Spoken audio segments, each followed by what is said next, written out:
Brainstorming and sharing ideas is the funnest part of the creative process. We decided to skip the boring part of actually making stuff and just do the fun part. I'm your host, Tom Walma. Oh, I'm Jeffrey Scott. I'm Abby Lemke. And I am the Beeve Man. And this is Creativity Wasted. I guess I could I thought you didn't want to go first. I could because I've already done this podcast before, so I kind of have an idea for it. I'll start. It's an idea that's already kind of been out in the world, but it's an idea that I really, really want to happen. I want to read the minds of animals. So the mind reader thing would probably be just like a helmet that you can put on. It wouldn't be something that you would probably want to wear all the time, but if you're like, "Oh my gosh, this frog is so cute. I wonder what it's thinking about." And then you put the helmet on and you can start hearing what the frog is thinking. It'd probably have like some sort of satellite on it and it'd like boop boop boop to the frog, and then you'd be able to read its mind, which I think would be crazy because I always want to know what animals are thinking about, because like they don't communicate in a way that like in our language, but they still communicate. I just want to know what they're thinking. I think they're talking shit about us. They don't speak it. That's what I think. I think they all know English, but they just don't speak English because they can talk shit about us without us knowing. Yeah, it's like when you're on a bus with somebody and you like walk on and them look at you and then they start speaking a different language to someone else, and you're like, yeah, they're talking about me. Yeah. I think our cats understand every goddamn thing we're saying. They know the language. They just don't use it because they're talking shit about us. I think with a frog, it would be, oh shit, she's gonna eat me.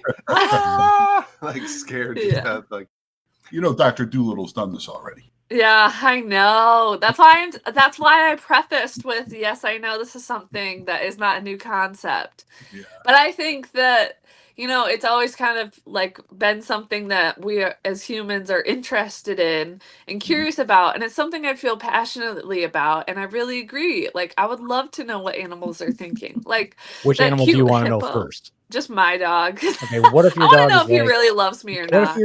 What if the first thing that your dog says is, looks at you and is like, you rub it out too much. Take a break. Yeah. Did you wash that thing before you used it? Yeah. Like that. Yeah. What if he just says something like, I just want to eat poop all the time and you won't let me? Oh.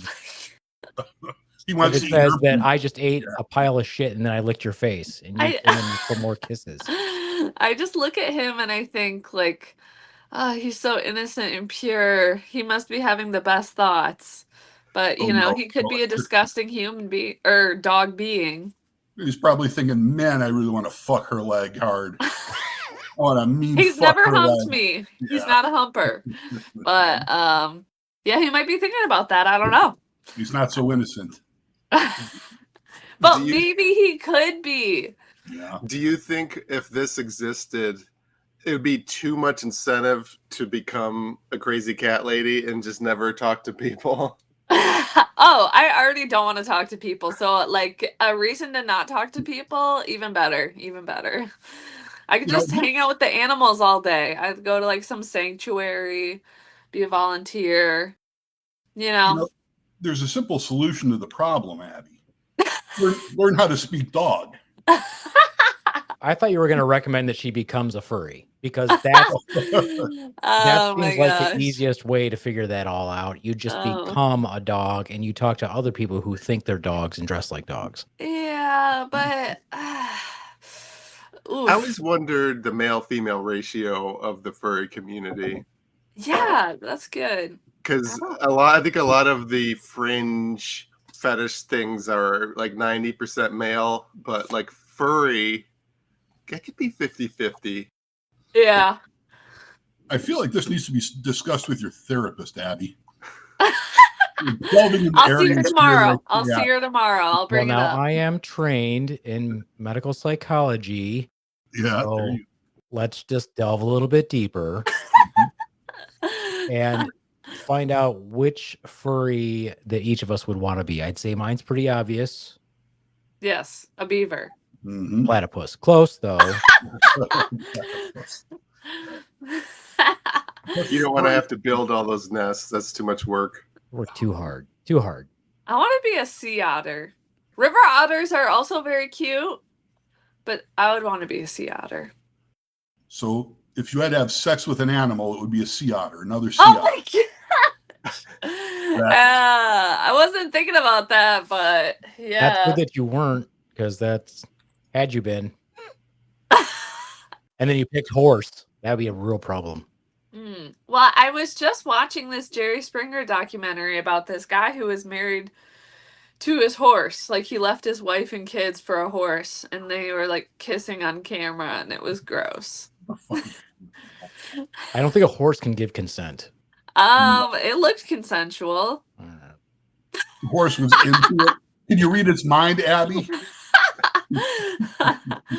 You could make money as the person who goes there to ensure consent. Maybe I should be a medium for animals. Exactly. You can get that whole psychic thing going on, and then you get a law degree also. Yes. Yeah. So your desire to communicate with animals, we've worked out, is your hidden desire to actually be a furry. No, I have no desire to be a furry. I don't want to be the animals. I just want to talk to them. You said you wanted to be a sea otter. Well, we were saying, like, in a situation where we had to be a furry. What furry would you be? Oh, if you'd be a furry sea otter, not an actual sea Right. otter. Yes. Gotcha. No, but mentally I would be a sea otter. You want to finish the furry? Yeah, let's hear what you're going to be there, Jeffrey. Shit, I don't know. When I was younger and I had a goatee and a little more hair, people said I looked like an orangutan. If I was an animal, I looked like an orangutan. So I guess that's what I would be, as a plushie or a furry. An orangutan. You need to have longer arms. Grow your arms longer. I'll work on it. Well, when you were thinking about which one Jeffrey would be, because we can't help it, what popped into your guys' heads? Walrus. That would work. Yeah. Mine was koala. Koala. Oh, yeah? Okay. Where did koala come from? They just look sleepy. Yeah. Oh. All right. Koalas are kind of scary a little. They're only up like an hour a day. Yeah. It's sad. That's about me. Well, it's because their diet, like what it's so leaves. Yeah, it's takes a lot of energy for them to break it down, so they're always tired. Yeah, they probably only mate like once every 10 years. No, they mate more than that. Too tired. They might not be up at the same time. One's wearing CPAP. Yeah. What furry would you be, Tom? If it was a real animal, I think I would want to be like a cow in India. It is a real animal. A furry is a real animal. Wow, she's getting angry. They worship you. Like they literally worship you. You can like walk in traffic and they won't hit you. And well, yeah, if you're Hindu, but I feel like if you're what if you're a Muslim in India, you'd probably hit that cow. I don't know if there's a political cow abuse divide in India. I think they all abide by the cow rules. Muslims don't eat pork. It's not cows, it's pork. So what furry would you be? You said that was your real animal. I don't know. Furry, I think I would be something like predator, like, because I'm so shy, I would want to be like outgoing and like alpha, like a tiger, like a lion or something. This might surprise you guys to know this, but I haven't put a whole lot of thought into what plushie I would be. Yeah, I haven't either. I feel like because you're calling it plushie, you're trying really hard to divert the fact that you know everything about furries. You're trying to be clever and throw us off your trail. But you're probably already a furry. That's what's going on. I was thinking, well, maybe Abby wants to talk to animals so she can avoid conversations like this. Yeah. But then she was the one who asked about continuing the furry conversation. Yeah, so I wanted to maybe hear. You're okay with that. I wanted to hear the rest of it. Now, you want to be able to understand animals, but do you want them to understand you too? No. I'm too complicated. No one will ever understand me. You just want to be a voyeur of animals, or do you want them to talk to you directly and to know that you understand them? Excuse me. So, like, my second kind of idea, I guess they're like the same, is like these, like, do you remember like the Listerine tablets that you would take to like make your breath smell better? Like, I would make it so like you would take like one of those Listerine tongue things and Oh, you the put films? yeah. Okay. Yeah, and you put it on your tongue, and it makes your breath minty, and you can talk to animals. And then if you put it on the animal's tongue, then they could talk back to you. Yeah. So They would it's have to keep temporary. it on their tongue. They couldn't swallow it. I mean, it'll dissolve, and then after it dissolves, it gives you like, I don't know, maybe like 2 hours of talking or ability, or like, like it'll supercharge your brain to be able to understand any language, even animal language. This kind of reminds me of like a tablet of like LSD. You just stick it on your tongue and then you think you can No, talk. it makes your breath minty. Oh. Abby might have had a hit before she started the podcast. No, never. I saw a headline about AI and how somebody was trying to use it to talk or to understand animals, but I didn't read the article, so I don't know the details. Sorry, Abby. The clickbait didn't get you. No. Ugh.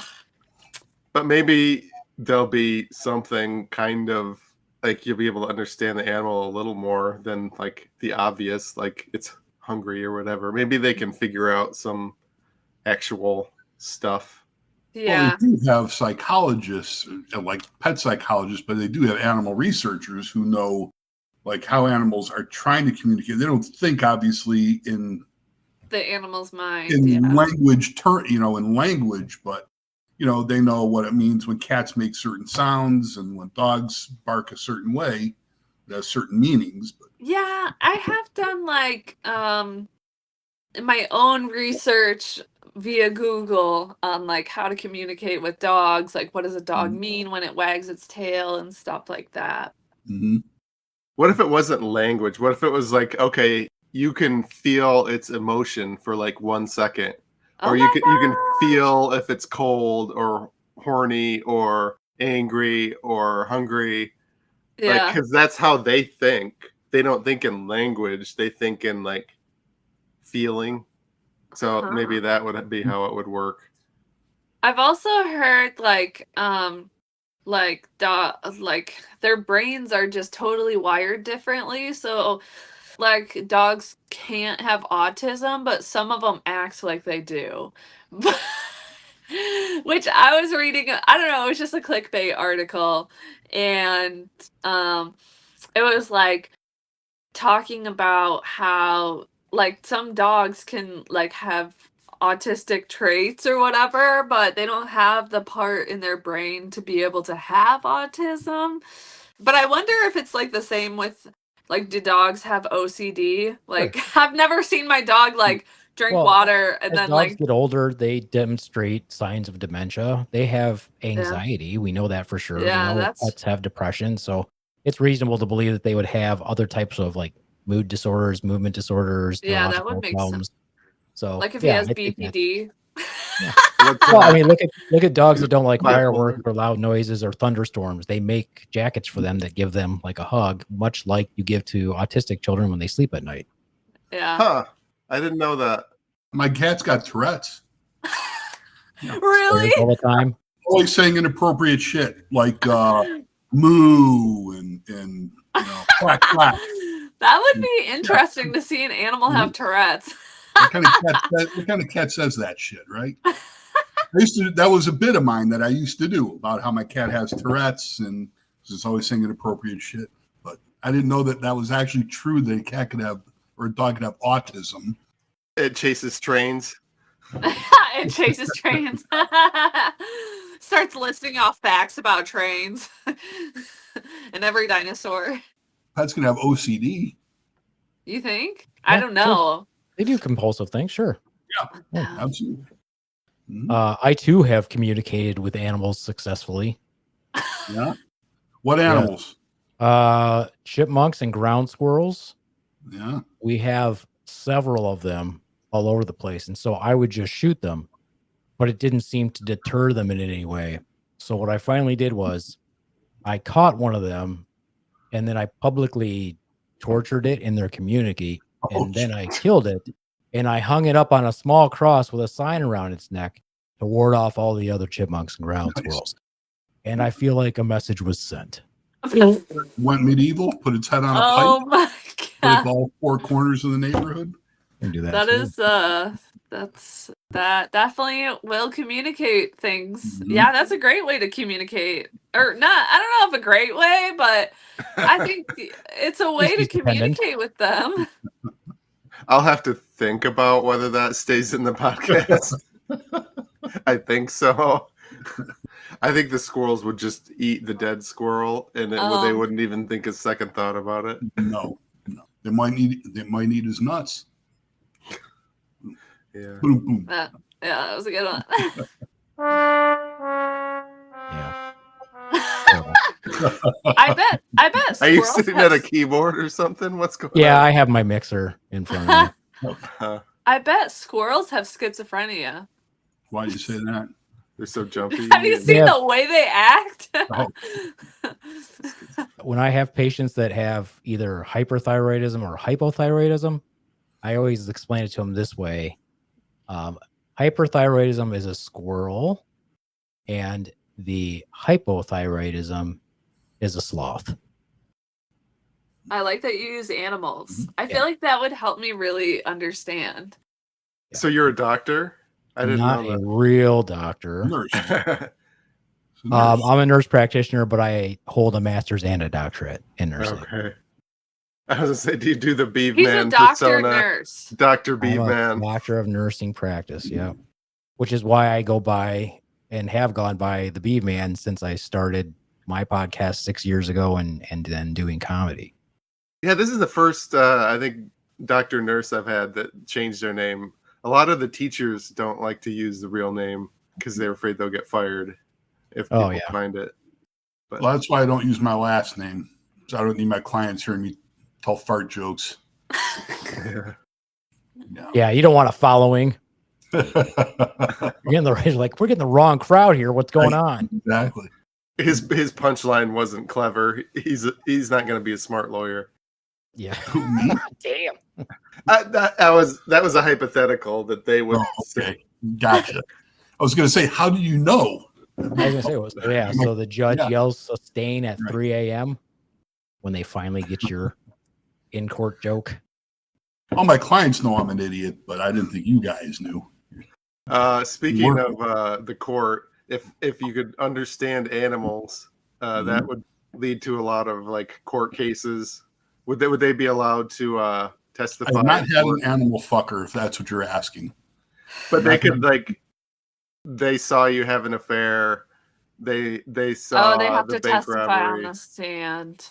That would be kind of the you shit, abused them, whatever. You like birds and stuff. You were mean. Oh, I've had like an animal cruelty case. Is that what you mean? Not at all. I missed something. I mean, if the animal could talk, maybe. And take the stand. If the animal can talk and taste the stand, but they would have to take that Listerine strip and then testify. They couldn't do that until they took Abby's licensed Listerine. Would we be called in because their testimony isn't admissible because they were under what I would presume would be a controlled substance when it first comes out, Abby? You can't just give that to everybody. Yeah, you got to go through the research and development and have it approved by the FDA. Oh, yeah.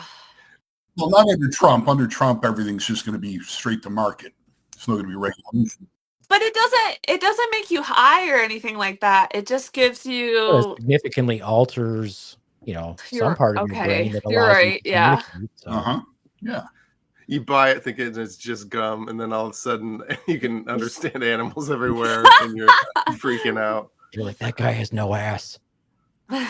Who said that? Huh? What? I really like Eliza Thornberry because she was my idol growing up, and I know she was a cartoon. And if you haven't seen it, it's a TV show that was on Nickelodeon when I was a kid. When you were adults, and Well, zing. Two of us. Yeah, two of us. I'm just kidding. And she could talk. She found this witch doctor or something like that, Witch and they gave doctor? her the power to talk to animals, so she could talk to animals. What was the name of the show? The Wild Thornberrys. Oh yeah. I think know what I've heard is. that Yeah, name before. they're from I've Australia. never seen it. I don't know. Australia. I can't remember that much. The dad's got the goofy mustache, and they talk with an accent. Yes. No, And he's Scottish or British, and the rest of them are like American or some shit. yeah, I think so. And I just wanted to be her so bad. Like, I would watch that show and get excited, but I'd also be like super bitter and mad at her that I don't have the same power that she has. Totally reasonable. Mm-hmm. So Who's it your was like primary care doctor? You'll see your therapist tomorrow, right? yeah. Good. Okay. Yes. I saw mine today, by the way. 3 Oh, good. I'm glad you're checking in on that. I was getting worried. I needed it. Trust me. Are you one of those people who can they know everything about every episode of every cartoon episode they watched when they were kids? No. I'm annoyed by those people sometimes because I don't remember shit. Yeah, I must have saw Smurfs and He-Man 5,000 times. I can't even remember the name of the characters. Well, I mean, I do kind of remember the characters and stuff, but I can't stand it when I watch a movie with somebody. I had a lot of friends like this, and I thought something was genuinely wrong with me. But I had friends, and we'd watch a movie together, and then they'd be quoting the movie like they've seen it 10 times, and I'm like, how can you quote this movie? We've only seen it once. And they'd be laughing like it's some inside joke, quoting a movie, and I'm like, can't do that. If you guys, Beefman, how old are you? 51. Okay. So you may appreciate this. Tom, no, you're not. Right? Yeah, I'm 51. I'm 43. Okay. On Roku, they have all kinds of these old 1970s children's shows, like Lidsville. I don't know if you remember that, Beefman. Lidsville, I don't know. No? Name another one. The Sea Monsters. Stuff like that. All these old 70s Saturday morning shows. All just really bizarre stuff from the 70s. But I love watching all that old. I mean, I just watch them to kind of get a flavor for what it was. I'm not interested in plots anymore. It's just interesting to see how really bizarre that shit was when we were kids. A lot of it was very acid-induced, I think. If you watch it like Lidsville, just singing in the Sea Monsters, it's really weird. But Scooby-Doo. If you want to catch those vintage shows, they might have some of those things on Roku. Link in the bio. I love Scooby-Doo. By Roku. If I was going to be in a TV show, like a kid's TV show, like Abby wants to do with the animal thing, I would be Shaggy and Scooby-Doo. Oh, yeah. I want to be scared all the time and try to solve mysteries. And yeah. I would just want to fuck not Velma, but the other one, Daphne. Daphne? Yeah. I would like to be Velma's sweater.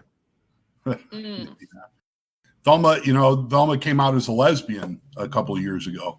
Didn't they stop making the cartoons? I don't think so. I think Scooby-Doo's around in one form or another. It might not have the ghost chasers, Daphne and Velma and the other guy, but she's gay now? Yes. Damn. Oh, well. What are you going to do? I had a Jones for Velma, Everybody like you that. You still like gay people. Nothing's wrong with liking gay people. She just won't like you back. Now, Jeffrey, to you then, did Velma give off a Jewish vibe? Is that where you're like, I could take her home, mom? She did very conservative. She covered up. She wore the turtleneck, made sure she was very covered, conservative. She did have some shading on her upper lip, so that's why I was very careless with her glasses. Yeah. She would always lose them. Any more thoughts about talking with animals and the animal strips? What do you really think? I think 2 hours is too long. Okay, maybe half an hour, because it makes your breath minty, so you want to keep that minty freshness. Yeah, but how long do you want to hear animals talking? Forever, but I feel like there's gonna be a lot of chatter. Why do you care if an animal's breath is minty fresh? You're not making out with it, or are you, Abby? I just don't like talking to people with bad breath, okay? Well, yeah, if you're going to talk to the dog, you don't want it to smell like poop. It's yeah. Or like dog food, burps. Yeah. Or whatever. Yeah. Gross. Good point. Anybody have any shows or podcasts or things social medias they want to promote? The Garage Bar Comedy Show every Tuesday night in Grand Rapids, Michigan. Woohoo! Slap Your Tail Comedy open mic every third Thursday of every month at the Dormouse Theater in Kalamazoo, Michigan. We also have shows every month. Our next show is on January 24th. That's a Friday in Kalamazoo, Michigan at the Dormouse Theater, headlining Adam Minnick. And my podcast comes out every Sunday. The Slaptail Squad went on for 6 years. Wow. The Mouse Theater is really Nice. cool. I've been there. It's super awesome on the inside. It's a great venue. You definitely don't sound like a hostage reading off of a script when you say that. No, I'm serious. I'm doing Brewery Outre Friday at 8:30. It's usually a pretty nice venue. I've done it many times. And I'm in Toledo for the first time at Home Slice Pizza. What day? Sunday at 7:00. All this coming one? Yeah, I'll be there on the 26th. I have a few open mics. I'm doing Garage Bar, I think, next week. Or no, the week after. I know you're on the list sometime. This has been a production of Planet Amp Podcast, powered by Pinecast.